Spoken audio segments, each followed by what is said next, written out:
Huntington welcomes you to the Actors Forum for Our Daughters Like Pillars, featuring members of the cast in conversation with Donovan Holt. All events at the Huntington include a land acknowledgement.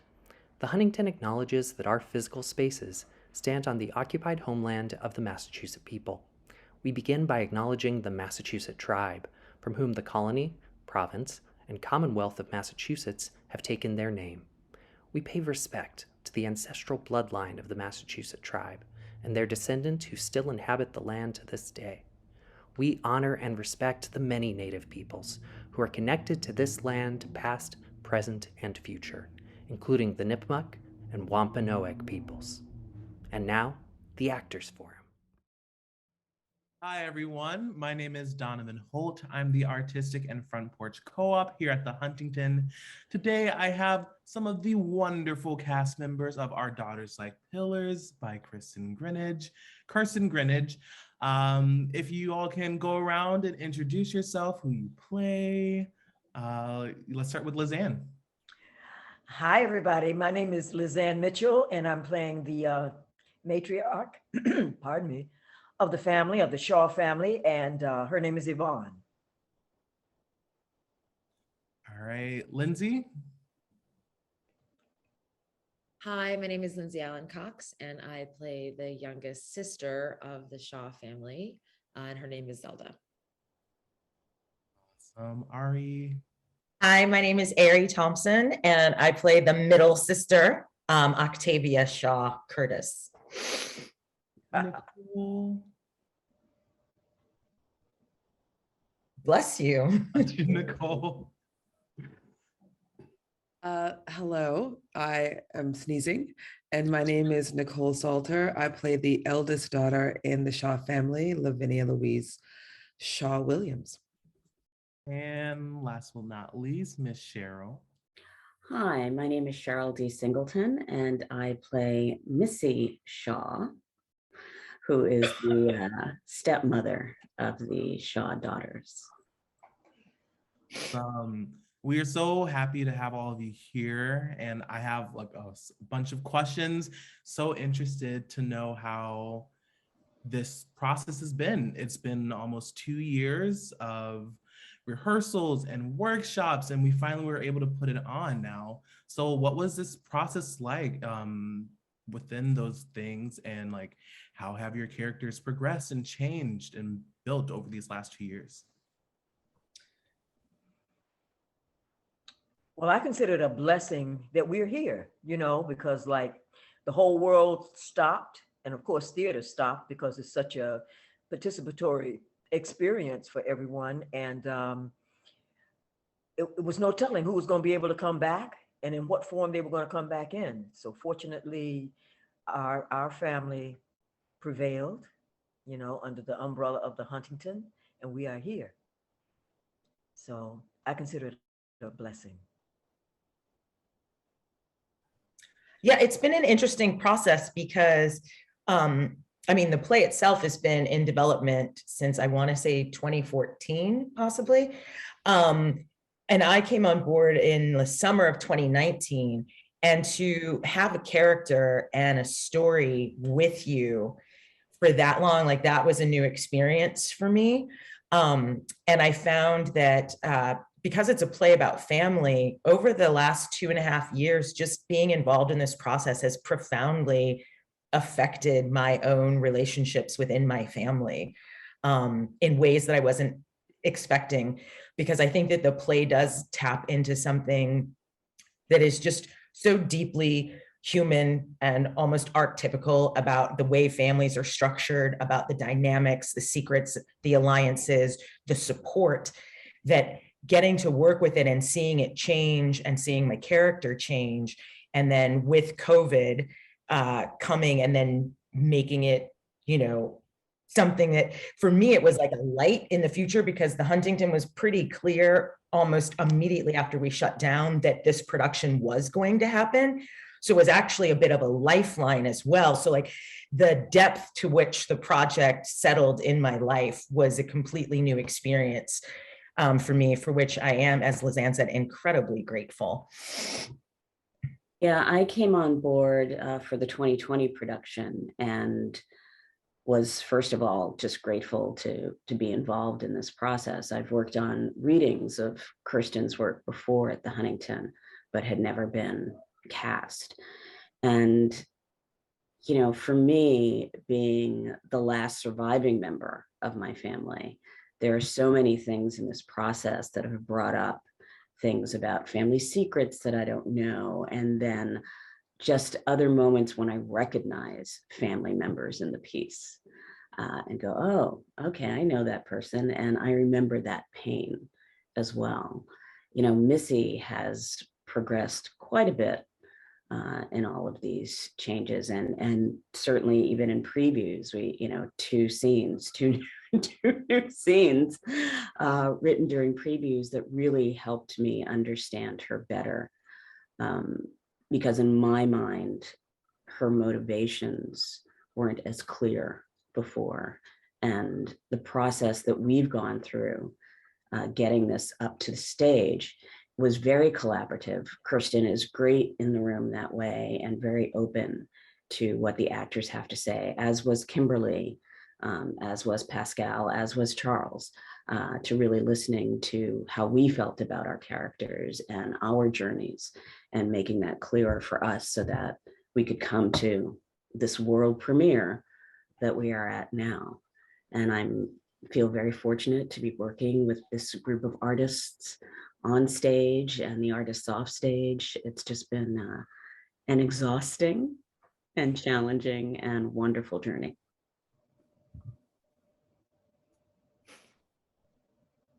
Anyone else?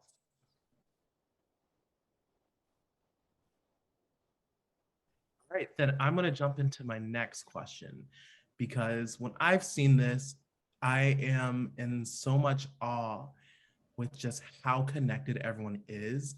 And like watching it just makes me think of my family and just the relationships and how complex they were. So I want to know, what was that process like, building these mother-daughter, sister relationships with each other? I think for me, it goes back to how long we were in process with this piece and how we've had the opportunity to like really get to like know each other as human beings, occupying the same space and working on the same piece and seeing each other periodically over the course of nearly 3 years, right? And I think that that's a part of it. I think that all of us have a position that we have played within our families, so we come with that experience. And I think there was certainly during the first sort of pass at this back in 2020, we spent a lot of time talking about the relationships between the family members, and we've built a whole life for this family that could really fill out like a 10 episode series on Netflix or whatever, because we've really built out a full and robust history for these people, for these characters. And I think that that only aided in our ability to really create what feels to me like pretty authentic relationships on stage. I would just add to that by saying that actors are trained to make fast friends and fast families. It's a part of what we have to do because there's not enough time to have the lifetime that it takes to actually do those things. So we learn how to do it actually very quickly. I would also say that, particularly with Yvonne, I don't want to speak for anybody else, but this is not your typical mother, you know, and her responses are very personal and very true to herself. And she comes to a point where she's in a very, very awful predicament, and working her way out of it is a very personal, intimate affair. And sometimes it involves other family members and sometimes it doesn't. But she has no choice but to pursue this like she's pursuing it in order to try to find a few strands of sanity. So having another kind of mother story told, I think is really, really interesting. And a lot of times I can hear women in the audience, saying, because these are the things that we are not allowed to say because of the myth of who a mother is.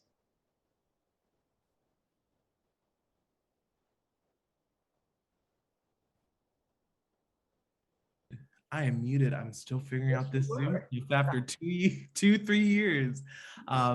All that was so good. And Lizanne, you were like, what you were saying is just like, I remember watching it so many times and watching those comedic moments with like the cornhole, but then like the next minute you're dropping mad knowledge and facts, and just like seeing that balance happen on stage. How would you say that you, and also for everyone else, how did you learn how to balance these moments of great humor and humanity versus the seriousness?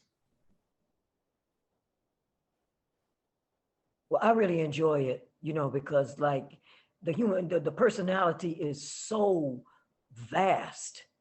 And a lot of times, as I was saying before, we only get to see just tiny little portions of who a person is. So everybody has this complex story about the journey of being a human being. And I'm very happy that Kirsten decided to reveal as much as she does about people. Sometimes I think it's really like acting gymnastics to have those pivots happen so quickly, and they happen throughout the play where something is really joyful and humorous, and then on the turn of a dime things sort of switch gears. So for me as an actor, like it's the kind of work that's that's challenging and great and keeps you on your toes and keeps you present and existing in the current moment. I mean, we talk a lot about given circumstances, right? And just sort of living within them. And I don't know that I find all of the things that Zelda says and does very funny, but I'm sure other people do watching it from the outside, because for Zelda, this is her truth, right? She's not doing it to be funny, it's her truth. And so I think, humanity can happen within humanity. There can be a moment of silliness and humor that's followed immediately up by something very deep and serious. Yeah. All right. My next question is kind of a Cheryl Nicole question for the both of you.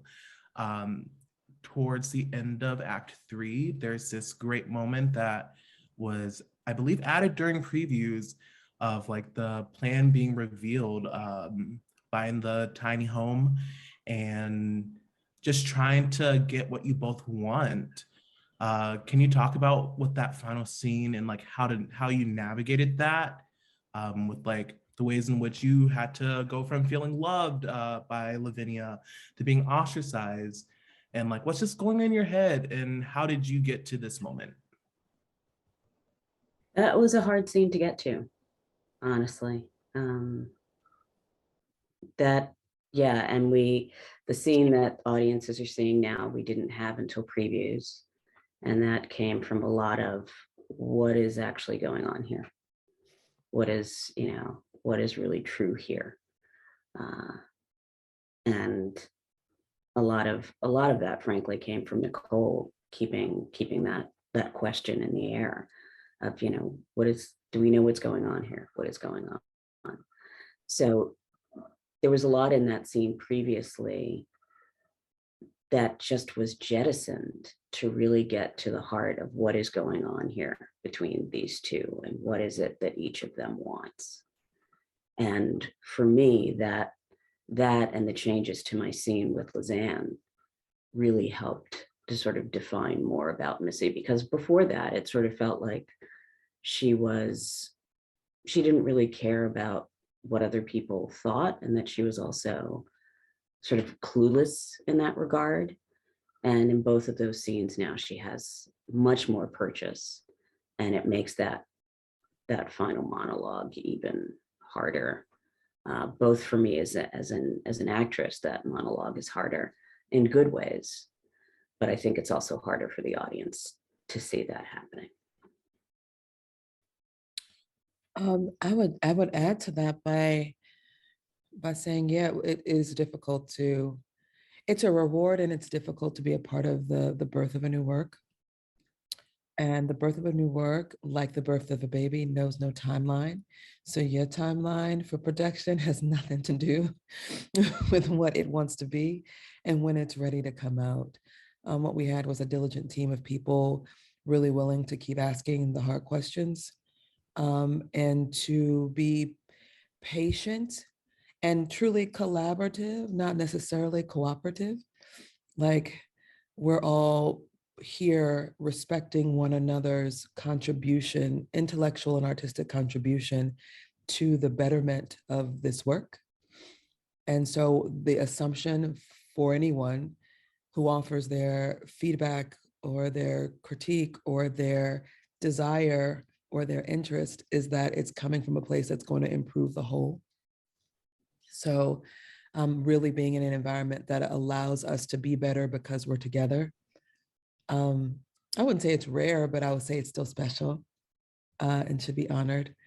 And I think that I don't know, I don't think of it as being like hard to get to or hard to do once I understand what my character wants and what is happening. So going back to the what is happening, audiences may not articulate it this way, but they really are coming to see something happen before their eyes, not hear about something that had happened. So while this is a family ripe with secrets, those are things that had happened. They want to see what is happening and they want to see it happen before their eyes. So it was really important to me that the Lavinia and Missy characters had a transformation of relationship. And over the course of that scene, what Kirsten was able to achieve is the threading of the needle of quite a few iterations of what their relationship could be before it lands on something. And that's what makes it fun to play, because you can feel the shifts in how we relate to one another, and they're earned by the dialogue and the embodiment that we have crafted. So it's fun. Yeah. Being able to see, like, I just loved watching how that scene progressed and seeing it just become more like intense and rich with stuff, and just like seeing it happen in the actual moment was so beautiful. Speaking of all like the big shifts that happen, there like the bunch of sequences where everything just stops. I want to direct this to you, Ari. You have like one that I'm just like, oh, wow. And just like your character's journey. Do you mind talking a little bit about that, how you went about approaching your shift and then your whole entire character's shift and change of life plans? That's a big question, Donovan. So with the shifts, it's I have one shift early in the first scene that doesn't have any language, but it's kind of, the shifts are the way that we kind of jointly came to understand them, and the way that they were functioning in the piece was that it's a moment where the character is, it's spurred by whatever has just happened, whatever piece of information or interaction has just happened for the character. And it's like, they go into an almost like place out of time where that thing that just happened sparks, you know, all of the connections, and they make some kind of revelation, or reveal something, or just give more information. For Octavia, her shift was primarily centered on the revelation of the trip. I did, and this is another, you know, example of how collaborative the process was and how amazing Kirsten is. One of the things that I felt Octavia needed was there needed to be some kind of addressing of the spring. And in previous versions, there was more detail given about what Octavia had actually gone through post going to the funeral. And we had a very built out story. And in different versions, more of that story happens on stage. And in this version, pretty much nobody knows what the details are. But I did feel that because so many things that do happen on stage come from the realizations that she had in the spring, which was basically, since everyone's seen the play, she went to the funeral and got this new information. And the extent of the information that she received also changed. So then that constantly changed what my character had to deal with. I'll come back to that if there's time, but that I felt that her shift needed to address this kind of, her major life change happens actually before the play. And that this journey for her is kind of like testing the wheels on some new self concepts, and also finding the road to like, where's she going to be? Because she's had a break with her past by going to that funeral and being the only one who chose to do so, and to follow something inside of herself that said, I have to do this, as opposed to, there's a lot of language where the sisters talk about we together, we, and they're like a unified kind of monolith of like, this is how we think. And Octavia is the one who has severed herself in some way from that monolith. But now it's like, that's one step, but then figuring out who you are without that identity is a completely different thing. And I think that that's what Octavia wasn't necessarily ready for. And she's trying to find that in the course of this play. And so she just keeps coming back to, what do I think? Where's my voice? What's the choice I need to make? And that the revelation of what had happened to Yvonne vis-a-vis, she had written these books and not gotten any credit, and was the shadow in her marriage in a way that didn't line up with like the truth of her substance. And in hearing my mother say that, it sparks the absolute clarity for Octavia that like, I can't go back to that situation that I was only in because we do play out the shadows and the unlived stories of our families. So I don't know if that answers the question, but I've been speaking at length and I feel like somebody else can speak now. Yes, if anyone wants to talk about their shifts that happened in the play, you're more than welcome to. All of them are so interesting. I don't want to talk about my shift, but I do want to talk about the shift. Go ahead. The taking of the slice of life play, which essentially is realistic, sort of kitchen sink drama in its presentation, and elevating it with the artfulness of the direct address.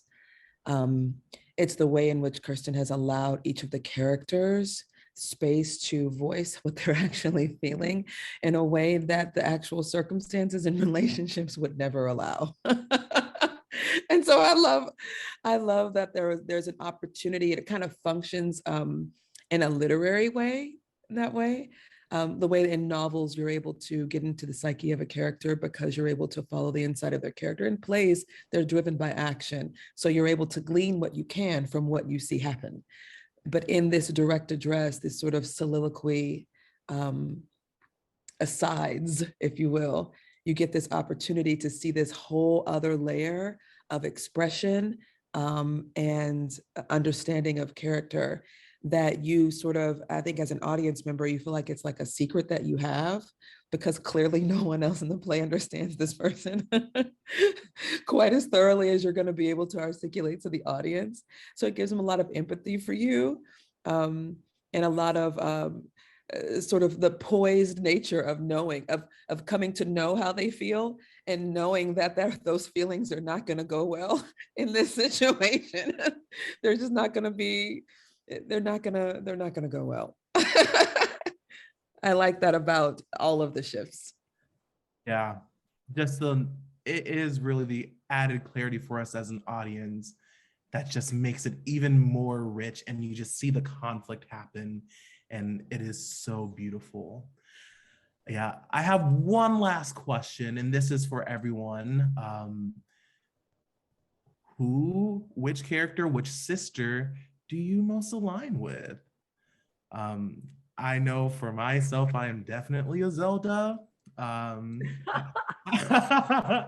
the youngest in my family. I just have bold opinions, but yeah, where do you align?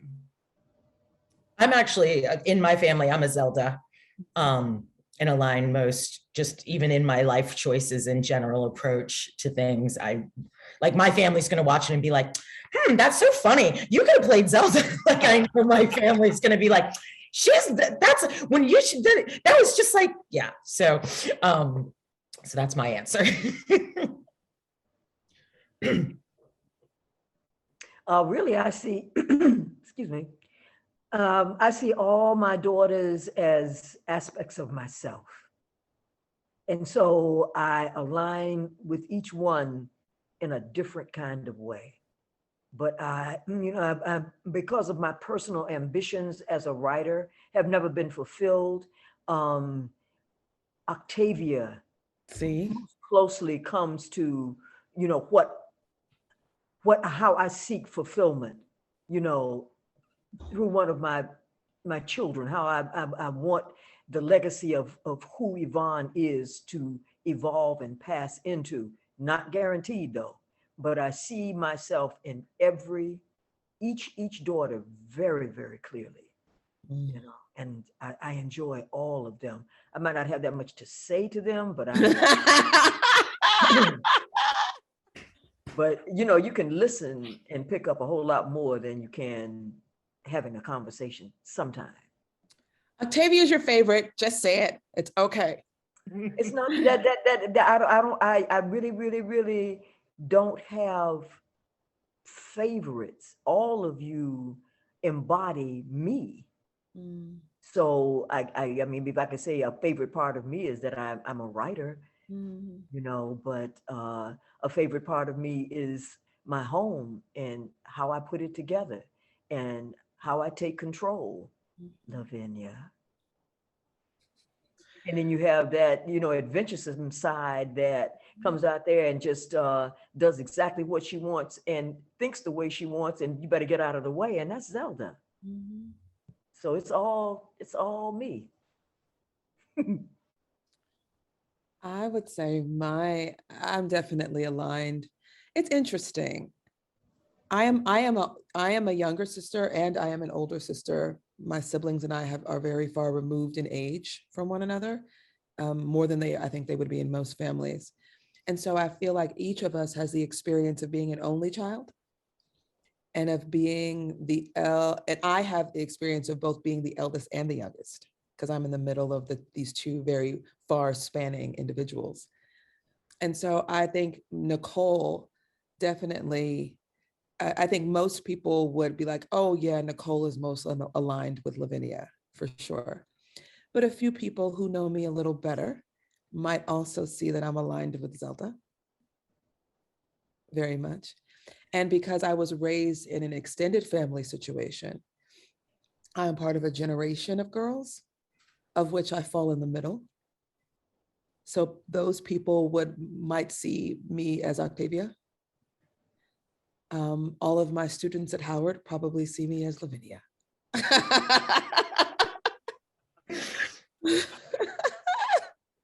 It depends, you guys, it depends. I think I'm a pretty solid mix. That Lindsay is a pretty solid mix of Zelda and Lavinia. And I think for the similar reasons to Nicole, I as an only child for a really long time, my brother and I are 12 years apart in age. And so I had the experience of being an only child. And I think even though Zelda's the youngest, I think she has total like only child vibes. Just like does what she wants when she wants, and doesn't really care about other people. But also I'm an older sister, and I do have younger siblings that I did take care of because we were so far apart in age, and I was built-in babysitter a lot of the times. And I am a Taurus, so I'm inherently somewhat controlling and but I think it's funny too, because I think that within these characters that while Zelda doesn't want to see any of Lavinia in herself, she definitely emulates her. And is very much like her in a lot of ways. You can't tell Zelda that. She doesn't want to know that. But I think the truth of the matter is that she's far more like Lavinia than she is like her mom or her sister.